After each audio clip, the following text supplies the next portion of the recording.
Hi, I'm Lucy from Sew Essential and I'm here today to show you how you can create the perfect buttons to match your project. Everything I talk about today is available on our lovely website, and you'll find links to our website and all the products I mention in the description below. If you like what you see today, please like and subscribe, and do remember you can sign up for our newsletter. There's a link below and we'll bring a weekly dose of inspiration to your inbox. So self-cover buttons are really useful because very often when you make a project with buttons, you may be not quite sure which buttons will go, or you're finding it really difficult to find the perfect ones. And in those instances, I always turn to a self-covered button. I've got so many projects where I've used them and I think they look really pretty. You know they'll go with the project perfectly. It's just a really good way to overcome those obstacles, and they're really easy to make. So I thought I'd just show you the self-cover buttons on this Francesca blouse, which is a style arc pattern, which is also available on our website. I'll pop a link to it below for you. But you can see they're just really cute. They match the project perfectly. I didn't want anything to take away from the drama of the neckline on this blouse, and I thought it just needs a simple matching button. So I'll show you in the video a couple of different ways that you can make them. Self-cover buttons come in a range of sizes, so you can pick the perfect size for your project, and they also come in plastic or metal. The metal ones can be particularly useful for upholstery. They've got a slightly longer shank on the back, but you can use these for dressmaking as well. And then the plastic ones generally are used more for dressmaking, but you can use whichever ones work for you. I'm always a great believer there's no hard and fast rules. Do what works for you. You might want to use the black ones with darker fabrics and the white ones with lighter fabrics so they don't show through. But you could always double up your layer of fabric as well, or use some interfacing if you were coming into those sorts of problems. But we sell a wide range. This is just a few that I've selected, a wide range on our site, and we also sell the hemline versions as well. So I'll pop links to all of those below for you on our website. On the back of the packet, you'll see that they've provided you with a template of how big you need to make the fabric to cover this particular size of button. So I usually just cut that cardboard template out, place it on the fabric and draw around it. There's also a template on the back of the button cover tool, which I'll show you in a minute, but for me the easiest thing is just to cut that one out. That's what I've always done. And obviously you're going to need a pen to mark your fabric. I like to use this one. This is my favourite. Again, this is available on our website. It's a Prym eraser pen. So you can draw a line on your fabric and then you can use the eraser to remove that. It's also removable by water.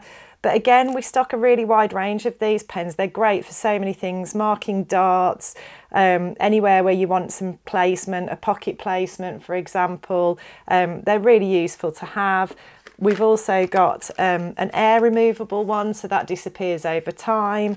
That's the one I've just shown you. And then there are also water remover ones. There's different fineness as well. There's a really good range of these on the site and they are dead useful. So as I said, links will be popped below for you on those. Just always test on scraps of fabric first to make sure you're happy with the results. And I'll show you how to cover the buttons. But there is this, which is a self-cover button tool. This is mine, my personal one that I like to use. Again, we've got a hemline version of this as well, and as I mentioned, it has got the template on the back for the different sized buttons that you, the fabric that you need to cut out. But the easiest thing probably is just to use the template from the buttons that you're using. You could trace this and make your own, or you could cut it out, whatever you prefer. But you're able to cover different sizes of button with this tool, and I'll demonstrate that to you in the video, but I'll also show you, if you haven't got one of these, how you can do it. Okay, so I'm just going to show you how to cover the buttons. I've unclipped these off the cardboard packaging. You just simply unclip the back of the button. They'll be on the packet like so, and you just pull the back off. It's really easy. I have cut the fabric guide out of the back of the packet, and I'm just going to use that now to create the right size piece of fabric for these buttons. I'm just going to use my erasable pen and draw around there. You don't need to worry about being super accurate or neat with any of this, because obviously this raw edge where you cut the fabric out is going to be tucked away neatly inside the button. And then I'm just going to cut that circle of fabric out. Don't worry too much about how neat it is. If you're a perfectionist, you might want to keep it super neat. That's up to you. Anything goes here. There's no hard and fast rules. I'm a firm believer in that. Just do what works for you and enjoy it. That's the most important thing. So we've got our fabric circle cut out now. And then I'm going to take my Prym button tool, which has got numbered, it actually tells you what size of button to use for each of these holes here. So we're making the 29mm buttons. I'm going to place the fabric wrong side up onto the hole and try and get it relatively central. So just pop your button in the middle and just make sure it looks like you've got the fabric relatively central, because obviously you want the same amount all the way around the edge. And then just push your button in. And then I like to use my unpicker just to tuck the raw edges of fabric in and just get them positioned correctly. And sometimes I fiddle around with this quite a bit. This is quite a bouncy sort of cotton fabric, so it is springing back up a little bit, but you can usually get your fabric to lie pretty flat within here before you attach the back, like so. So get that all tucked in, and then you want to make sure the back is covering the fabric and it's caught all the little edges of fabric, and you're putting it in the position so the dome shape is up. And then you just take your cover tool and give it a press, and that will make sure that the back is pushed firmly into position, it's secured. And then you just remove your button, and there you have it. Now I've used a black button and a lighter coloured fabric. You might want to use a lighter coloured button. I did that because it was easier for you to see on the video. But that's as simple as it is, and you've got a lovely neat button there that will match your project perfectly. But I'll also show you now, if you haven't got one of these button tools, I'll show you another way that you can attach and create a self-covered button. If you don't have a self-cover button tool, you can still buy a packet of self-cover buttons and cover them. This is one method you can do. I often use my sewing machine if I haven't got my tool handy, to just sew a gathering stitch around the edge of the fabric, and then you can pull the tails of the thread to draw the fabric in around the button. But there's just a few little tips when you're doing that on a sewing machine that I wanted to share with you. So make sure you leave long tails of thread, because you're going to be using those to draw the fabric in.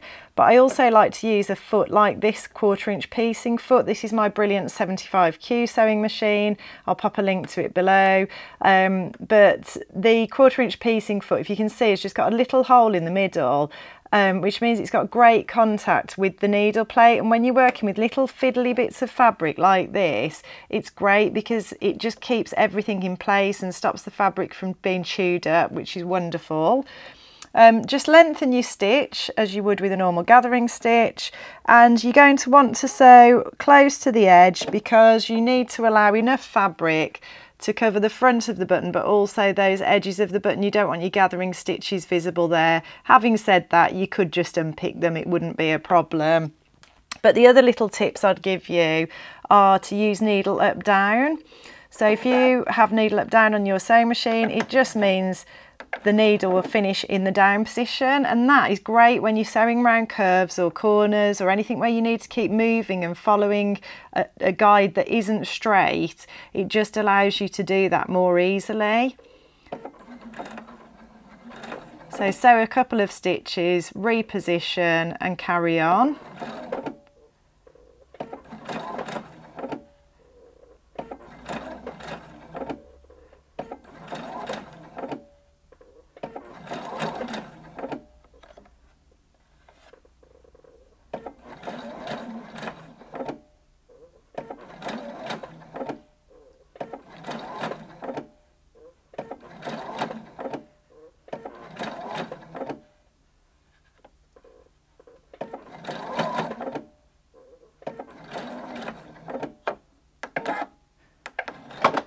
the end, just pull your thread out. Don't use your thread cutters. Make sure you've got some nice long tails again. And then you can just use those threads to draw the fabric in.